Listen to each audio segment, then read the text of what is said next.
الحمد للہ نحمدہ ونصلی علی رسول الکریم بسم اللہ الرحمن الرحیم۔ آج ہماری یہ جو ویڈیو ہے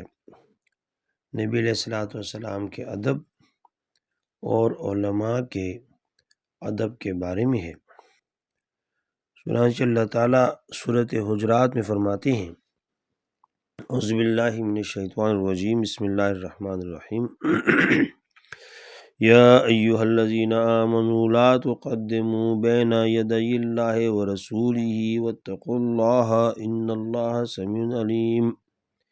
یا ایہا الذین آمنوا لا ترفعوا اصواتکم فوق صوت النبی ولا تجہروا لہ بالقول کجہر بعضکم لبعض ان تحبط اعمالکم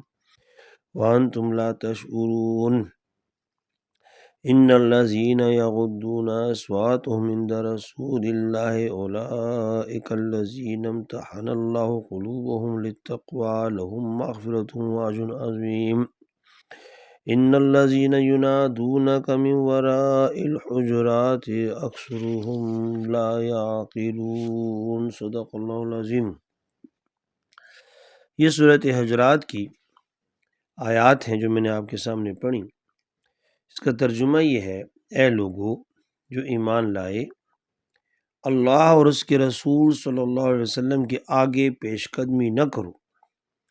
اور اللہ سے ڈرو، اللہ سب کچھ سننے اور جاننے والا ہے۔ اے لوگو جو ایمان لائے ہو، اپنی آواز نبی علیہ الصلوۃ والسلام کی آواز سے بلند نہ کرو اور نہ نبی صلی اللہ علیہ وسلم کے ساتھ اونچی آواز سے بات کیا کرو جس طرح کہ تم آپس میں ایک دوسرے کے ساتھ بات کرتے ہو، کہیں ایسا نہ ہو کہ تمہارا کیا کرایا سب غارت ہو جائے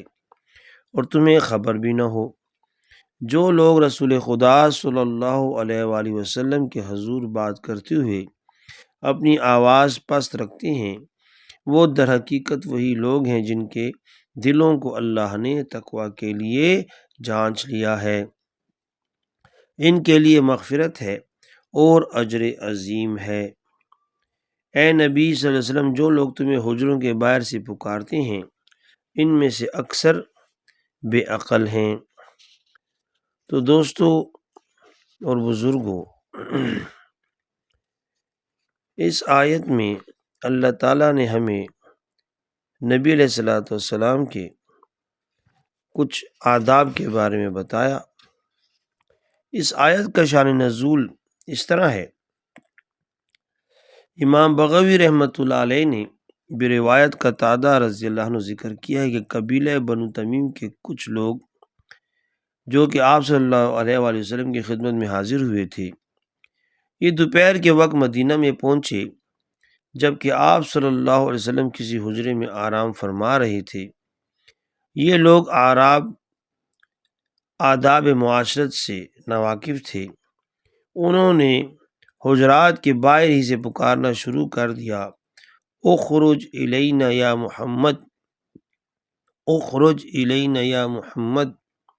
اس پر یہ آیت نازل ہوئی جس میں اس طرح پکارنے کی ممانعت اور انتظار کرنے کا حکم دیا گیا۔ مسند احمد، ترمذی وغیرہ میں بھی یہ روایت مختلف الفاظ سے آئی ہے۔ صحابہ کرام اور تابعین نے اپنے علماء و مشائخ کے ساتھ بھی اسی ادب کا استعمال کیا ہے۔ صحیح بخاری وغیرہ میں حضرت ابن عباس رضی اللہ عنہ سے منقول ہے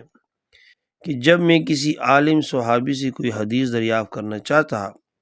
تو ان کے مکان پر پہنچ کر ان کی آواز یا دروازے پر دستک دینے سے پرہیز کرتا اور دروازے کے باہر بیٹھ جاتا کہ جب وہ خود ہی باہر تشریف لائیں گے تو اس وقت ان سے دریافت کروں گا۔ وہ مجھے دیکھ کر فرماتے، اے رسول اللہ صلی اللہ علیہ وسلم کے چچا زاد بھائی، آپ نے دروازے پر دستک دے کر کیوں نہ اطلاع کر دی تھی؟ ابن عباس رضی اللہ عنہ نے فرمایا کہ عالم اپنی قوم میں مثل نبی کے ہوتا ہے، اور اللہ تعالیٰ نے نبی کی شان میں یہ ہدایت فرمائی ہے کہ ان کے باہر آنے کا انتظار کیا جائے۔ حضرت ابو عبیدہ رضی اللہ عنہ نے فرمایا کہ میں نے کبھی کسی عالم کے دروازے پر جا کر دستک نہیں دی، بلکہ اس کا انتظار کیا کہ وہ خود ہی جب بیت تشریف لائیں گے اس وقت ملاقات کروں گا۔ دوستو اور بزرگوں، یہ میں آپ کو بتا رہا ہوں کہ صحابہ جو تھے وہ علماء اور مشائخ کا اتنا احترام کرتے تھے، تو وہ ہستی جو ساری انسانیت کے لیے واجب الاحترام ہے، اس کے دربار رسالت میں عدم احترام و گفتگو اور تخاطب کے آداب جو کہ قرآن مجید نے اہل ایمان کو سکھلائے ہیں، اس کے ساتھ صحابہ کا کیا رویہ ہوگا اندازہ کریں۔ اور ہم کتنا ادب کرتے ہیں نبی علیہ السلام کا، ہمیں سوچنا چاہیے اپنے دلوں میں۔ آپ صلی اللہ علیہ وسلم کی مخالفت اور دشمنی تو صریحاً کفر ہے، لیکن آپ صلی اللہ علیہ وسلم کی شان میں کسی قسم کی سوء ادبی بھی اعمال کو خراب کرنے والی، غارت کرنے والی اور کفر کا اعلان ہے۔ سورۃ حجرات کا موضوع ہی اہل ایمان کو دربار رسالت میں آداب کی تعلیم دینا ہے۔ سب سے پہلے مسلمانوں کو واضح طور پر یہ حکم دیا جا رہا ہے کہ رسول اللہ صلی اللہ علیہ وسلم کے سامنے تقدم اور پیش قدمی نہ کرو۔ کسی چیز میں بھی پیش قدمی سے منع فرمایا گیا۔ قرآن کریم نے اس کو ذکر نہیں کیا، جس میں اشارہ عموم کی طرف ہے کہ کسی قول یا فعل میں حضرت صلی اللہ علیہ وسلم سے پیش قدمی نہ کرو، بلکہ انتظار کرو کہ رسول اللہ صلی اللہ علیہ وسلم کا کیا جواب ہے۔ ہاں،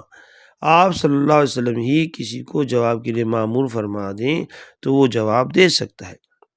اسی طرح اگر آپ صلی اللہ علیہ وآلہ وسلم چل رہے ہیں تو کوئی آپ صلی اللہ علیہ وسلم سے آگے نہ بڑھے۔ کھانے کی مجلس میں تو آپ صلی اللہ علیہ وآلہ وسلم سے پہلے کھانا نہ شروع کرے، مگر یہ کہ آپ صلی اللہ علیہ وسلم کی تصریح یا قرائن قویہ سے یہ ثابت ہو جائے کہ آپ صلی اللہ علیہ وآلہ وسلم خود ہی کسی کو آگے بھیجنا چاہتے ہیں، جیسے سفر اور جنگ میں کچھ لوگوں کو آگے چلنے پر مامور کیا جاتا تھا۔ بعض علماء نے لکھا ہے کہ علماء اور ائمہ دین کا بھی یہی حکم ہے، کیونکہ وہ انبیاء کے وارث ہیں، اور اس کی دلیل یہ واقعہ ہے کہ ایک دن حضرت ابو درداء رضی اللہ عنہ کو رسول اللہ صلی اللہ علیہ وآلہ وسلم نے دیکھا کہ حضرت ابوبکر صدیق رضی اللہ عنہ کے آگے چل رہے ہیں، تو آپ صلی اللہ علیہ وسلم نے تنبیہ فرمایا کہ کیا تم ایسے شخص کے آگے چلتے ہو جو دنیا اور آخرت میں تم سے بہتر ہے، اور فرمایا کہ دنیا میں آفتاب کا طلوع و غروب کسی ایسے شخص پر نہیں ہوا جو انبیاء علیہ الصلوۃ والسلام کے بعد ابوبکر صدیق رضی اللہ عنہ سے بہتر و افضل ہو۔ اس لیے علماء نے فرمایا کہ اپنے استاذ کے ساتھ بھی ہی ادب ملحوظ رکھنا چاہیے۔ لا ترفعوا اصواتکم فوق صوت النبی، یہ دوسرا وہ ادب ہے جو رسول اللہ صلی اللہ علیہ وسلم کی مجلس میں بیٹھنے والوں اور آپ صلی اللہ علیہ وسلم کی خدمت میں حاضر ہونے والوں کو سکھایا گیا تھا۔ اس کا منشا یہ تھا کہ حضور صلی اللہ علیہ وسلم کے ساتھ ملاقات اور بات چیت میں اہل ایمان آپ صلی اللہ علیہ وسلم کا انتہائی احترام ملحوظ رکھیں۔ کسی شخص کی آواز آپ صلی اللہ علیہ وسلم کی آواز سے بلند تر نہ ہو۔ آپ صلی اللہ علیہ وآلہ وسلم سے خطاب کرتے ہوئے لوگ یہ بھول نہ جائیں یہ کسی عام آدمی یا اپنے برابر والے سے نہیں، بلکہ اللہ کے رسول صلی اللہ علیہ وسلم سے مخاطب ہیں۔ اس لیے عام آدمیوں کے ساتھ گفتگو اور آپ صلی اللہ علیہ وسلم کے ساتھ گفتگو میں نمایاں فرق ہونا چاہیے، اور کسی کو آپ صلی اللہ علیہ وسلم سے اونچی آواز میں کلام نہ کرنا چاہیے۔ یہ ادب اگرچہ نبی صلی اللہ علیہ وسلم کی مجلس کے لیے سکھایا گیا تھا، اور اس کے مخاطب وہ لوگ تھے جو حضور صلی اللہ علیہ وسلم کے زمانے میں موجود تھے، مگر بعد کے لوگوں کو بھی ایسے تمام مواقع پر یہی ادب ملحوظ رکھنا چاہیے۔ جب آپ صلی اللہ علیہ وسلم کا تذکرہ ہو رہا ہو، یا آپ صلی اللہ علیہ وآلہ وسلم کا کوئی حکم سنایا جائے، یا آپ صلی اللہ علیہ وسلم کی احادیث بیان کی جائیں، اس کے علاوہ اس آیت سے یہ ایما بھی نکلتا ہے یعنی اس طرف بھی اشارہ ہے کہ لوگوں کو اپنے سے بزرگ تر اشخاص کے ساتھ گفتگو میں کیا طرز عمل اختیار کرنا چاہیے۔ کسی شخص کا اپنے بزرگوں کے سامنے اس طرح بولنا جس طرح وہ اپنے دوستوں سے یا عام آدمیوں کے سامنے بولتا ہے، دراصل اس بات کی علامت ہے کہ اس کے دل میں ان کے لیے کوئی احترام موجود نہیں اور وہ ان میں اور عام آدمی میں کوئی فرق نہیں سمجھتا۔ رسول اللہ صلی اللہ علیہ وآلہ وسلم کے سامنے آپ صلی اللہ علیہ وسلم کی آواز سے زیادہ آواز بلند کرنا یا بلند آواز سے اس طرح گفتگو کرنا جیسے آپس میں ایک دوسرے سے بے محابہ کیا کرتے ہیں، ایک قسم کی بے ادبی اور گستاخی ہے۔ چنانچہ اس کے نزول سے صحابہ کرام رضوان اللہ تعالی اجمعین کا یہ حال ہو گیا کہ حضرت ابوبکر صدیق رضی اللہ عنہ نے عرض کیا کہ یا رسول اللہ صلی اللہ علیہ وآلہ وسلم، قسم ہے کہ اب مرتے دم تک آپ صلی اللہ علیہ وسلم سے اس طرح بولوں گا جیسے کوئی کسی سے سرگوشی کرتا ہو۔ اور حضرت عمر رضی اللہ عنہ کے بارے میں آتا ہے کہ وہ اس قدر آہستہ بولتے تھے، اس طرح قدر آہستہ بولنے لگے، یہ ابی داؤد میں ہے کہ بعض اوقات دوبارہ پوچھنا پڑتا تھا۔ اور حضرت ثابت بن قیس رضی اللہ عنہ طبعی طور پر بہت بلند آواز تھے، یہ آیت سن کر وہ بہت ڈرے اور روئے اور اپنی آواز کو گھٹایا۔ قاضی ابوبکر بن عربی نے فرمایا کہ رسول اللہ صلی اللہ علیہ وسلم کی تعظیم اور ادب آپ صلی اللہ علیہ وآلہ وسلم کی وفات کے بعد بھی ایسا ہی واجب ہے جیسا کہ حیات میں تھا۔ اس لیے بعض علماء نے فرمایا کہ آپ صلی اللہ علیہ وسلم کی قبر شریف کے سامنے بھی زیادہ بلند آواز سے سلام و کلام کرنا ادب کے خلاف ہے۔ اسی طرح جس مجلس میں رسول اللہ صلی اللہ علیہ وسلم کی احادیث پڑھی یا بیان کی جا رہی ہوں اس میں بھی شور و شغب کرنا بے ادبی ہے، کیونکہ آپ صلی اللہ علیہ وسلم کا کلام جس وقت آپ صلی اللہ علیہ وآلہ وسلم کی زبان مبارک سے ادا ہو رہا ہو اس وقت سب کے لیے خاموش ہو کر اس کا سننا واجب و ضروری تھا۔ اسی طرح بعد وفات جس مجلس میں آپ صلی اللہ علیہ وسلم کا کلام سنایا جاتا ہو وہاں شور و شغب کرنا بے ادبی ہے۔ جس طرح تقدم علی النبی صلی اللہ علیہ وسلم کی ممانعت میں علماء دین بحیثیت وارث انبیاء ہونے کے داخل ہیں، اسی طرح رفع صوت کا بھی یہی حکم ہے کہ علماء کی مجلس میں اتنی بلند آواز سے نہ بولے جس سے ان کی آواز دب جائے۔ شیخ الاسلام حافظ ابن تیمیہ رحمۃ اللہ علیہ فرماتے ہیں جب ایسی تکلیف اور استخفاف جو بلا قصد ہونے کے باوجود سوء ادب اور کفر میں داخل ہے تو پھر جو استخفاف اور تکلیف عمدن اور بالقصد کی جائے تو اس کے صریح کفر ہونے میں کیا شبہ رہ جاتا ہے، تو یہ تو بطریق اولا کفر شمار ہوگا۔ امام قرطبی رحمۃ اللہ علیہ لکھتے ہیں اس آیت میں جس بلند آواز سے منع کیا گیا ہے وہ ایسی بلند آواز نہیں جس کا مقصد رسول اللہ صلی اللہ علیہ وسلم کا استخفاف و اہانت ہو، کیونکہ ایسی بلند آواز تو کفر ہے، اور یہ خطاب بھی اہل ایمان سے ہے جن کے لیے آپ صلی اللہ علیہ وسلم کی ذات گرامی اصل ایمان بلکہ عین ایمان ہے، کیونکہ آپ صلی اللہ علیہ وسلم ہی سراپا دین ہیں۔